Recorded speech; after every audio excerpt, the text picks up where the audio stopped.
আসসালামু আলাইকুম রহমতুল্লাহি ও বারাকাতু। প্রিয় দিনী ভাই ও বোনেরা, পবিত্র এই দিনে, পবিত্র এই মাসে, পবিত্র এই ক্ষণে সবাইকে জানাচ্ছি অসংখ্য মোবারকবাদ।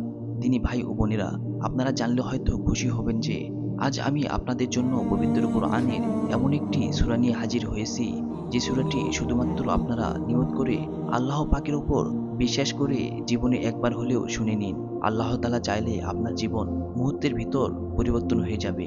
নবী রাসূলের যুগ থেকে শুরু করে এ পর্যন্ত বহু মানুষেরা এই আমলটি করেছে এবং সকলের ভাগ্য অলৌকিকভাবে পরিবর্তন হয়ে গেছে।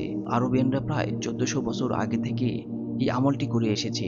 তাই তো সেই দেশটি একটি উন্নত একটি দেশে পরিবর্তন হয়েছে। এখনও তারা নিয়মিত এই আমলটি করে যাচ্ছে। এই সূরাটি শোনার ফলে আপনার জীবন থেকে সকল প্রকার অভাব অনটন, দুঃখ কষ্ট, বিপদ আপদ, বালা মুসিবত এক নিমেষেই কেটে যাবে। আল্লাহ পাক রব্বুল আলামিন কোরআন মাজিদে অসংখ্য সূরা নাজিল করেছেন বান্দার সেবা হিসাবে। আর সেই অসংখ্য সূরার মধ্যে আজ আমি আপনাদের এমন একটি কোরআন মাজিদের অত্যন্ত শক্তিশালী, রিজিকের, বরকতের, ধনী হওয়ার, গায়েবী ধন সম্পদ লাভের সূরা শোনাতে যাচ্ছি। যে সূরাটি শুধু শুনলেই হবে, পড়তে হবে না।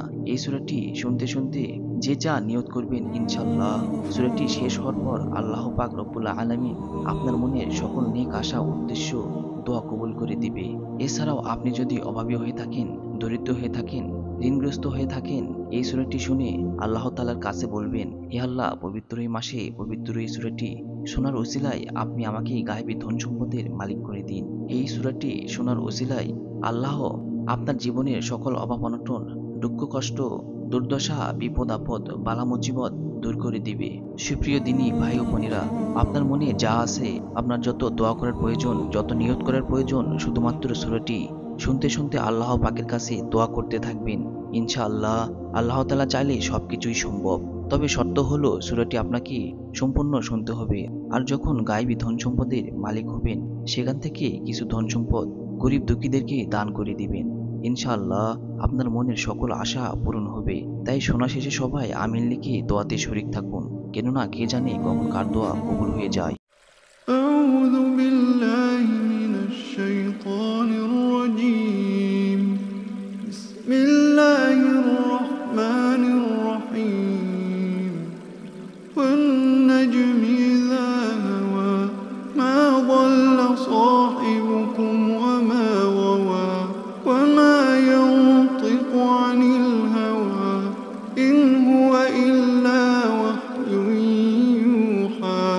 علمه شديد القوى ذو مرة فاستوى وهو بالأفق الأعلى. ثم دنا فتدلى فكان قاب قوسين أو أدنى.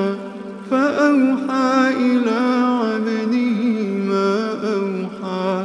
ما كذب الفؤاد ما رأى. أفتمارونه على ما يرى. ولقد رآه نزلة أخرى عند سدرة المنتهى. عندها جنة المأوى. إذ يغشى السدرة ما يغشى. ما زاغ البصر وما طغى. لقد رأى من آيات ربه الكبرى. أفرأيتم اللات والعزى ومناة الثالثة الأخرى. ألكم الذكر وله الأنثى. تلك إذا قسمة ضيزى. إن هي إلا أسماء سميتموها. إن هي إلا أسماء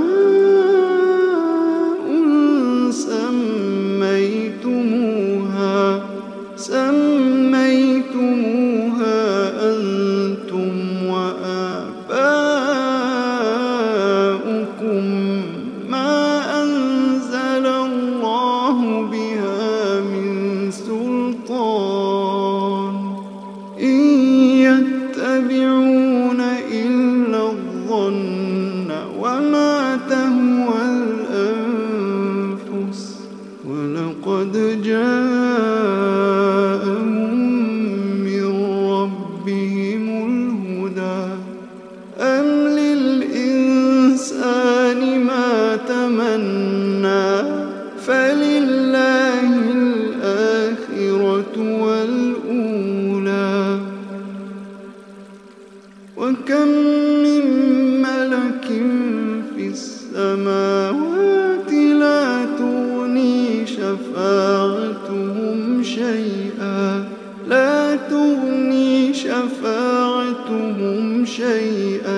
الحق شيئا فأعرض عن من تولى عن ذكرنا ولم يرد إلا الحياة الدنيا ذلك مبلغهم من العلم إن ربك هو أعلم بمن ضل عن سبيله وهو أعلم بمن اهتدى ولله ما في السماوات وما في الأرض ليجزي الذين أساءوا بما عملوا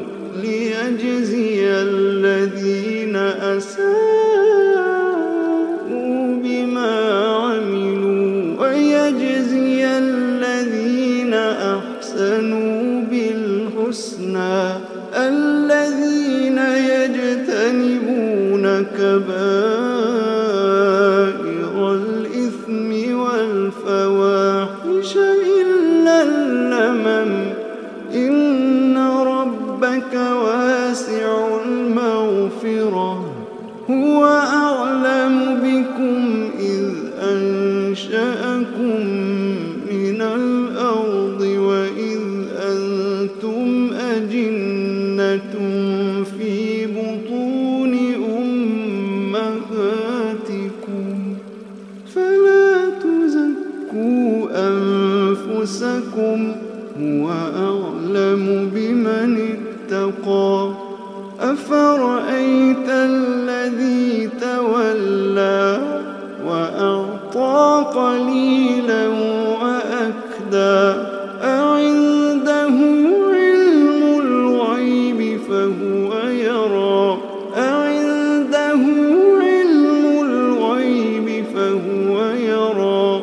أم لم ينبأ بما في صحف موسى وإبراهيم الذي وفى ألا تزر وازرة وزر أخرى وأن ليس للإنسان إلا ما سعى وأن سعيه سوف يرى ثم يجزاه الجزاء الأوفى وأن إلى ربك المنتهى وأنه هو أضحك وأبكى وأنه هو أمات وأحيا وأنه خلق الزوجين الذكر والأنثى من نطفة إذا تمنى وأن عليه النشأة الأخرى وأنه هو أغنى وأقنى وأنه هو رب الشعرى وأنه أهلك عادا الأولى وثمود فما أبقى وقوم نوح من قبل إنهم كانوا هم أظلم وأطغى والمؤتفكة أهوى فغشاها ما غشى فبأي آلاء